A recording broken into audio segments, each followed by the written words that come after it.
business.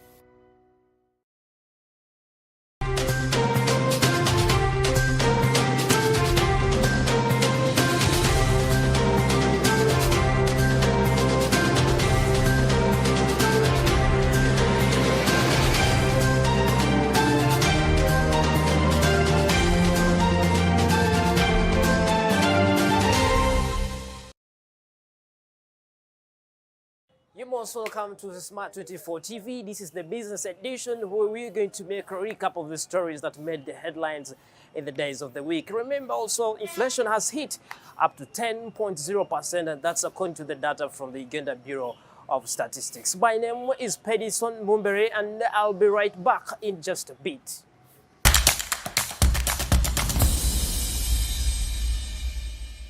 You're most welcome once again. The business edition starts now, but kicking off with our very own story. According to the indices from the Uganda Bureau of Statistics, the inflation has hit up to 10.0%.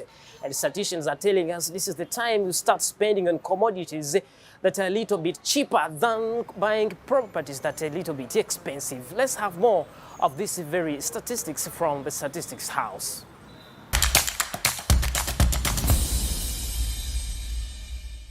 The inflation rate, as measured by the Consumer Price Index for Uganda for 12 months to September, has hit 10.0%, up from 9.0% recorded in August 2022.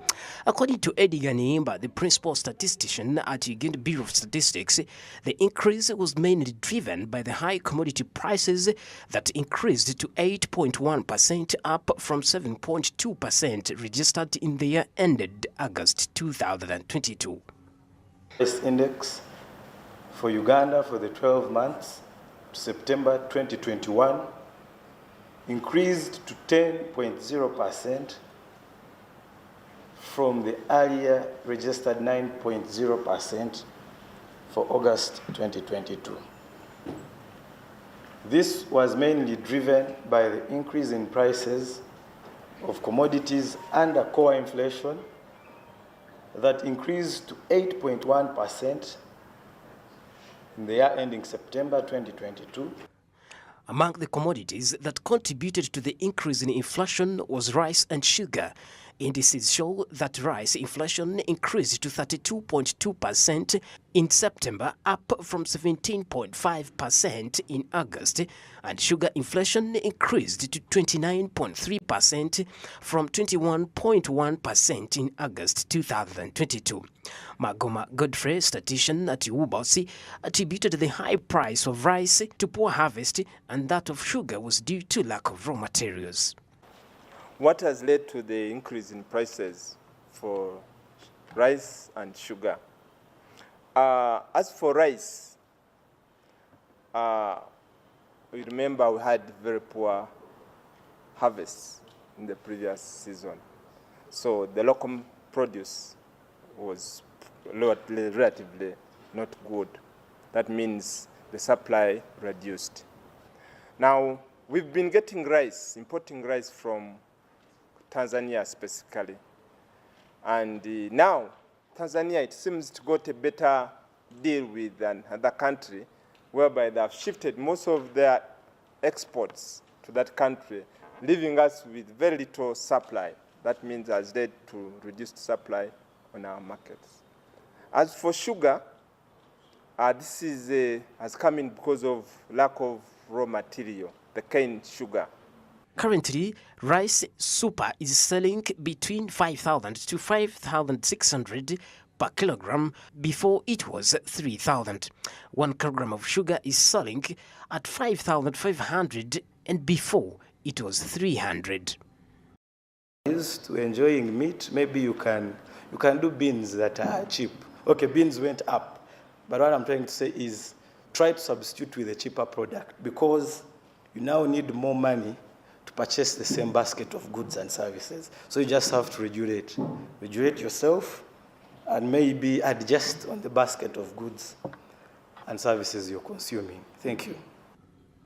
However, there was a decrease in inflation of some commodities and food crops and related items like onions at a minus 15.1% from 6.0%, watermelon at a minus 16.0% from 6.0% among others.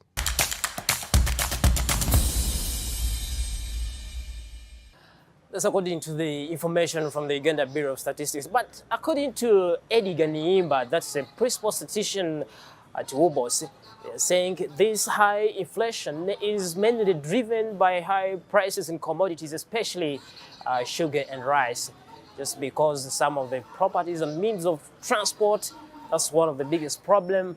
And most of the products that we import from Tanzania to here, this is what has contributed to the increase in inflation. And yet, this is the time. If you go to some of the shops, indeed, you'll find that sugar and rice prices have really gone higher. Let's get to another story here from the Ugandan National Security Fund. That's the members of the National Social Security Fund is going to get 1.38 trillion credited to their accounts as interest on their savings at the rate of 9.65%. The executive director of the Uganda National Social Security Fund, that's Fred Byarugaba, was there to give all the details concerning this very rate in the days of the week. Let's have more from this very story.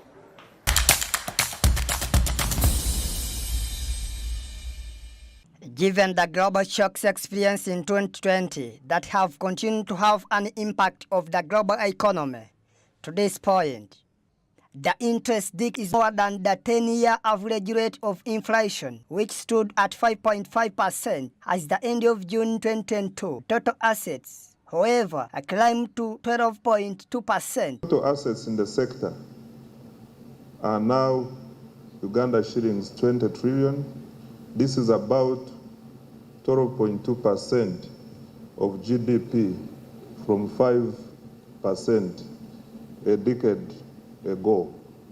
Dr. Richard Byarugaba, Managing Director of National Social Security Fund, says that the drop in the 12.5% interest rate paid the previous year was primarily attributed to the relocation of investment from long-term to short-term fixed income instruments to provide liquidity for mid-term payouts, inflation pressures, and spillovers from the global economic turbulence. Byarugaba noted that this year, the fund gave members a record-breaking of Ugandan shillings 1.19 trillion in total benefits, of which more than 40% were mid-term payments, in order to have the liquidity to pay claimants who are eligible for mid-term benefit. He urged them to invest in short-term products with lower returns. Because what has been the problem? Sensitization. People just don't know that NSSF allows voluntary contributions. It is something we've decided we're going to do more. So that is the first thing. So voluntary is our growth area, and definitely we'll go with it, but we need to provide them with a product. That's why our members have been telling us, I'm not interested in your retirement product, can you get me something else? And we believe that voluntary will be that area. We need to provide other products that will enable them to actually come on board. Last year we paid out almost 700 billion shillings. Before last year. This year we paid out 1.2 trillion shillings. That figure should come down to maybe around 800. Of the mid-term benefits payment, one of the important clauses in the NSSF Amendment Act 2021, Honorable Amongi Bet Ongom, the Minister of Gender, Labour and Social Development, provides the following summary of the financial performance for financial year 2021-2022. Due to still the economic turbulence, we were forced as government to enact a law for mid-term access. And that mid-term access statistically has contributed to lowering of the interest rate that has been declared today. So I really want to appeal to members that this fund is meant for your retirement. It's a social security fund to support you at retirement. So as much as the law enacted permits you to withdraw your money mid-term, I am still pleading with you that try every other option, and it should be the last option for you to come for mid-term access. From Ugandan shillings 15.5 trillion shillings to 17.3 trillion, assets under management increased by 11%. Growth is fueled by the capital investments made with rising revenues that are expanding faster than outflows. A contribution from members increased by 9% from Ugandan shillings 1.3 trillion to Ugandan shillings 1.48 trillion. Among also argues that the fund should provide for mortgages because the UK market is strong. No, the fund is doing a lot to ensure that we increase investment in other areas. I have seen from the financing, from the investment, that fixed income brings more money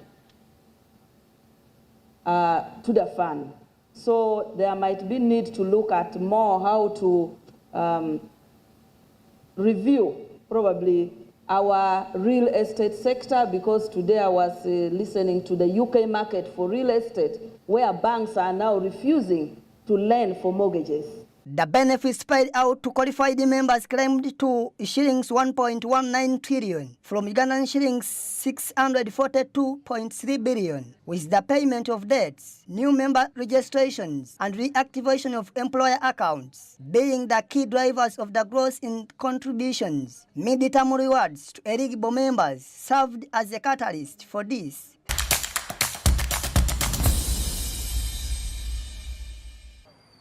It's always good to always save for your retirement, and all these plans are making sure that all our retirements and all our money are kept safe, and most of these interest rates will help us keep our money safe and secured. Let's get to another story here. The Parliament has passed the Uganda Human Organ Donation and Transplant Bill, and we are waiting the President to sign. This bill was negotiated over the weekend. It is seeking to have our organ transplanting from within the country, avoiding having most of our organs being stolen by some doctors who are outside this country, let's say in Dubai. So if you have all these services here, it will avoid that. But we're waiting for the President to first put this and then it becomes a law. Let's have more of this story from the Parliament.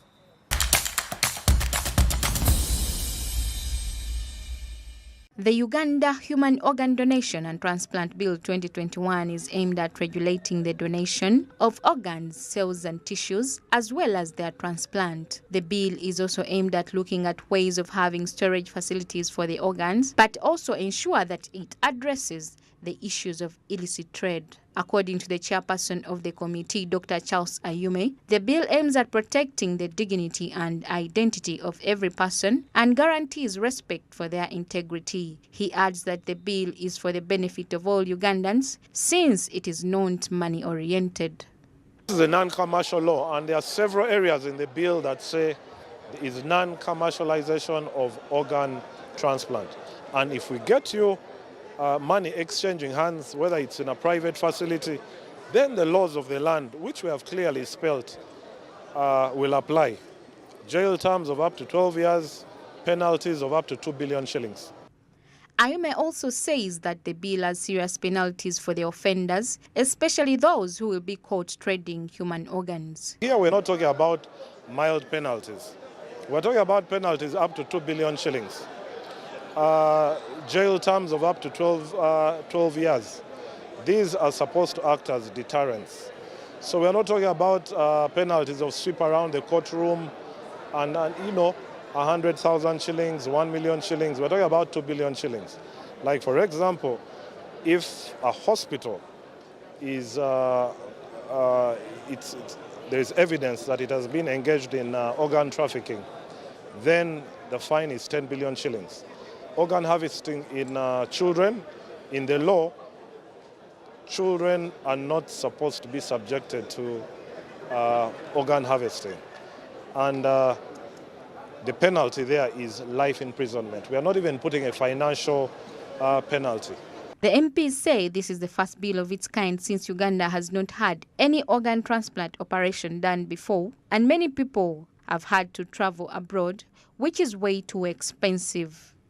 Bill, if signed into law, will allow Ugandans to access organs in designated medical centers so that they can survive. It should be for free. That's why we are creating awareness, so people begin offering. It's like almost like blood donation. We all want blood at one point, but it cannot be manufactured. It's through people coming out willingly and donating blood. So it is something we are also trying to initiate through this bill, so that people know that through giving you can save a life, not only yourself, you can save a friend, you can save a child, you can save an elderly, and even a family member by offering to donate. Yeah. The bill will be forwarded to the head of state for presidential assent before it can become a law.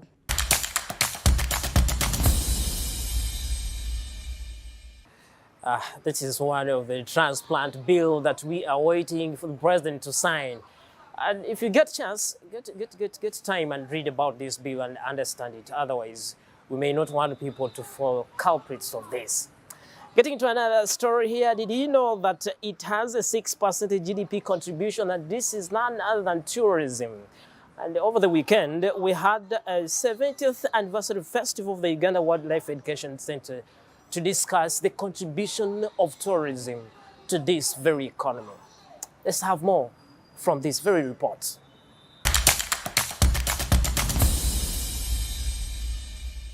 Gentlemen, that is the official logo of UWEC at 70.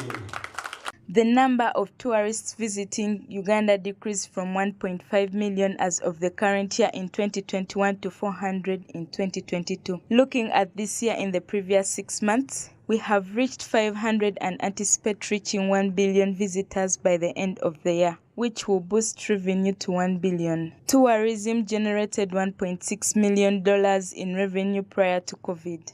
Last year, how we had dropped from the 1.5 million to around 400,000. If you look at this year, in the last 6 months alone, at least now we've improved. We've gone back to around 500,000. So I believe that by the end of this year, because of the reopening, we shall still go back to the 1 billion visitors visiting Uganda, and therefore even the amount will go up. So we believe even the revenues will go back to at least beyond $1 billion shillings. It will be short by around $600,000 because what we were collecting before COVID was 1.6 million. But at least we believe we shall hit the 1 billion mark if we continue at this trend. The number of tourists increased from 3,600 to 5,400 between January and June of 2021 and the corresponding months of 2022. Following the COVID pandemic, Ugandans now make up the majority of tourists in comparison to foreigners. Last year in 2021, between January and June, there were around 3,600 visitors to work. But this same year, during the same period, 2022, we've gone to around 54,000. To help identify wildlife poachers, Uganda Wildlife Education Center also plans to establish a biobank with a DNA forensic laboratory. We also intend to put in place a biobank with a proposed DNA forensic laboratory to aid in prosecution of wildlife crime traffickers.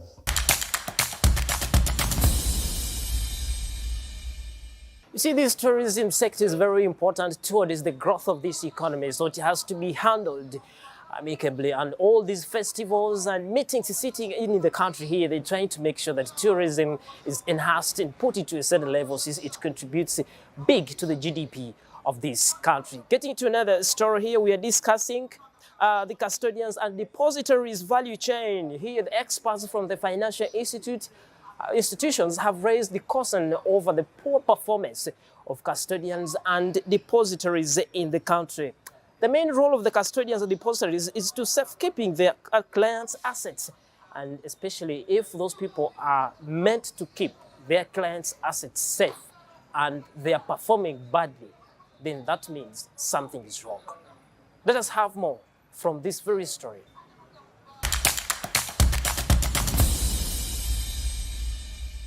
Because when you invest, certainly expect interest or coupon. So the custodian gives you that machinery to ensure that, one, you're able to pick the investment of your choice, two, confirm that those investments exist, and three, collect your entitlements for those investments. According to experts, even though custodians and depositories perform key functions as part of the investment management value chain, reality shows that many custodians and depositories are trailing behind other players in the financial service industry when it comes to technological innovations. Stakeholders have so far tabled strategies like capacity building and creating awareness to narrow the missing link.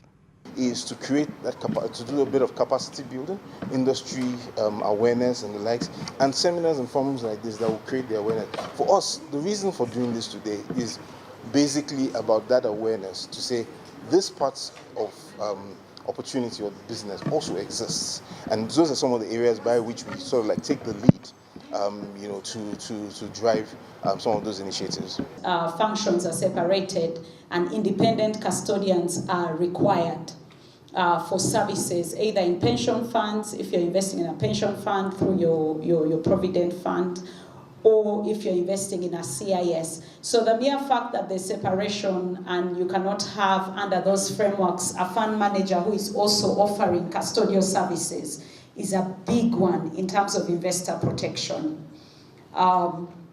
Most times people imagine that asset managers have the money with them in their offices. Okay, that's what they imagine, that the money is with you in the office, but the real person is the custodian. And so the framework provides for that sort of protection. Other depositories' functions are cash flow monitoring and ensuring fund description. Redemptions, distribution and valuations are carried out in accordance with the rules of the fund and national law. But if you think about it, in many markets, they are a significant contributor to the foreign exchange flows into the country, and hence why the custodial services becomes very important. It also helps to create linkages. You saw there were some of our colleagues from Standard Bank Group.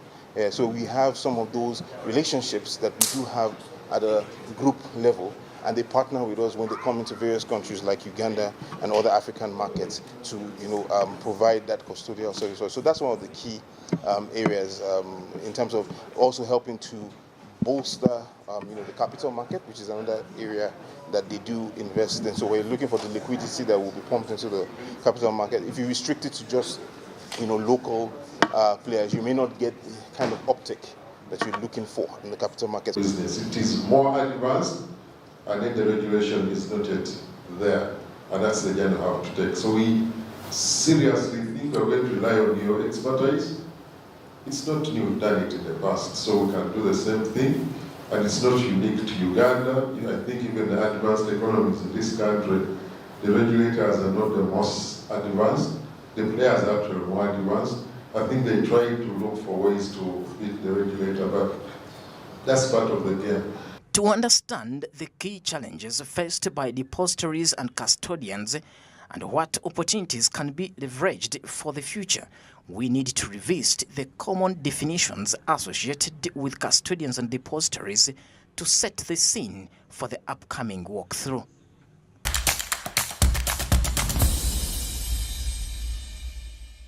That's all about custodians and depositories in banks and other financial institutions. They have a big role.